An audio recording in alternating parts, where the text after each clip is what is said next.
Estimados docentes y compañeros, en esta oportunidad presentaré el análisis hermenéutico y la estrategia de litigio del caso Juan Pérez contra el Gobierno Autónomo Descentralizado de San Miguel, desarrollado con base en la metodología de líneas jurisprudenciales. Bueno, ahora voy a narrar un poquito de los hechos. En esta situación nos enfrentamos particularmente a un caso crítico. El señor Juan Pérez, servidor público, con 8 años de nombramiento provisional, fue diagnosticado con leucemia en el año 2023. A pesar de esta condición médica grave, él presentó certificados y solicitudes formales requiriendo ajustes razonables y específicos, cambios de horario, menos carga laboral y adecuaciones temporales de su cargo. Pero sin embargo, la administración municipal ignoró completamente su vulnerabilidad y sus pedidos.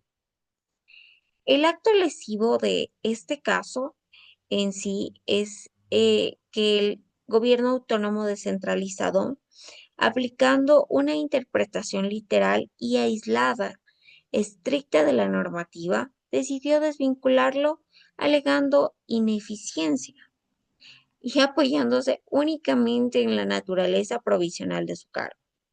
Esta desvinculación lo dejó sin sustento económico, sin seguridad social, sin percibir sus medicinas y en pleno tratamiento oncológico. Esto nos lleva a plantear la interrogante jurídica central. ¿Ejerció realmente el gobierno autónomo descentralizado una potestad administrativa legítima o cometió un acto discriminatorio o inconstitucional? Muy bien, para ello voy a presentar la ficha metodológica en la que me basé. Exacto. Aquí, en el punto arquimédico y precedentes, bueno, para abordar este caso, partimos del análisis de la sentencia número 14-15 SN año 2019, que aborda el régimen de los nombramientos provisionales. Mas, sin embargo, nuestra estrategia no se queda ahí. Se fundamenta en la línea jurisprudencial de protección reforzada que la Corte ha desarrollado para grupos en situaciones de vulnerabilidad. Bueno, en sí la ratio decidendi, la Corte Constitucional ha sostenido que la terminación de la relación laboral de una persona con enfermedades catastróficas es nula eh, cuando la administración, uno, no ha iniciado un sumario administrativo previo y no ha adaptado ni ha agotado los ajustes razonables que exige la Constitución. Esta regla constituye un precedente vertical, obligatorio y plenamente aplicable a este caso. Los métodos de interpretación utilizados en este caso, bueno, en el análisis se evidencia que la Corte Constitucional se separa del método textualista que el gobierno autónomo descentralizado de San Miguel pretendió usar para justificar la desvinculación y en su lugar la Corte utiliza un método sistemático, ya que integra una normativa de la LOCEP con el artículo 35 de la Constitución, que reconoce atención prioritaria a las personas en situaciones de vulnerabilidad. El método finalista, ya que busca el propósito último de la Constitución, proteger la dignidad humana, la salud y la vida. El método evolutivo, que reinterpreta el concepto de eficiencia, ya que una persona enferma no es ineficiente en sí misma, simplemente requiere un entorno laboral ajustado a la condición médica. La analogía jurisprudencial, además, anala- utilizamos una analogía permisiva. Si la Corte ha protegido a mujeres embarazadas y a personas con discapacidad en situaciones de vulnerabilidad laboral, esa misma protección debe extenderse e incluso con mayor intensidad a quienes padecen enfermedades catastróficas, como lo es este caso. En la línea jurisprudencial nos encontramos, bueno, al aplicar la ingeniería reversa, identificamos una evolución clara en la jurisprudencia ecuatoriana respecto a los nombramientos provisionales, sentencia fundadora la 00110 SIN CC. Bueno, la regla inicial era estricta. El nombramiento provisional no generaba estabilidad. Al terminar el plazo o aparecer el titular, el servidor debía salir. Las sentencias modificadoras, eh, eh, la Corte reconoce que al aplicar la regla rígida producía injusticias. Casos como el de las mujeres embarazadas, como es la sentencia 133-17-CEP-CC, muestra que la vulnerabilidad limita la discrecionalidad del Estado.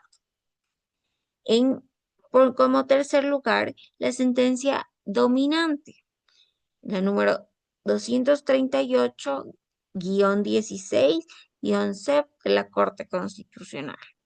Se establece que la estabilidad laboral reforzada, la Corte concluye que ante las enfermedades catastróficas prevalece el derecho a la salud y a la vida sobre la mera provisionalidad del cargo.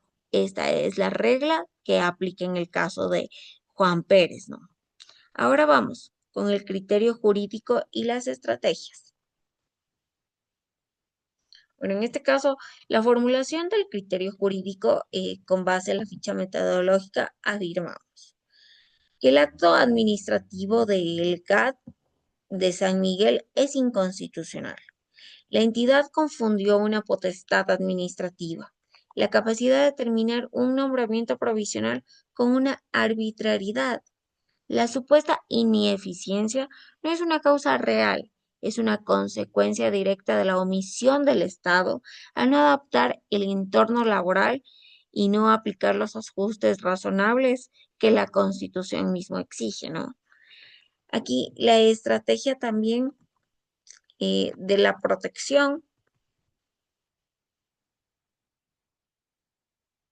en sí, eh, bueno, aquí la acción principal, interponemos una acción de protección por vulneración de los derechos al trabajo, a la igualdad, a la salud y a la vida digna. Como medida cautelar, solicitaremos la suspensión inmediata de los efectos del acto de desvinculación para reactivar su afiliación al IES. Este, como sabemos, interrumpir un tratamiento de leucemia supone un riesgo inminente para la vida. En argumento probatorio, sería una inversión de la carga de la prueba, que no corresponde demostrar que Juan era eficiente. Conforme a la jurisprudencia, el GAT debe demostrar que su decisión no fue para discriminar.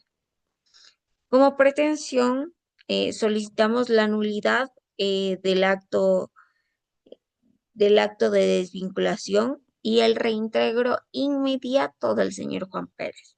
Además, el pago de las remuneraciones dejadas de percibir. Bueno, en conclusión, en este ejercicio nos demuestra que la interpretación constitucional no es estática y que el análisis jurisprudencial permite transformar lo que parecía un acto administrativo formal en un caso claro de vulneración de derechos humanos, como lo es la salud, el trabajo. En sí, a través de esta ficha metodológica podemos ver cómo la hermenéutica constitucional se convierte en una herramienta real de la justicia, especialmente para quienes se encuentran en condiciones de vulnerabilidad, en condiciones de que no se les hace respetar sus derechos, como fue el caso de Juan Pérez, que una vez se le vulneró los derechos de una vida digna, del trabajo, de la salud Eh, eso, eso sería todo. Muchísimas gracias por su atención.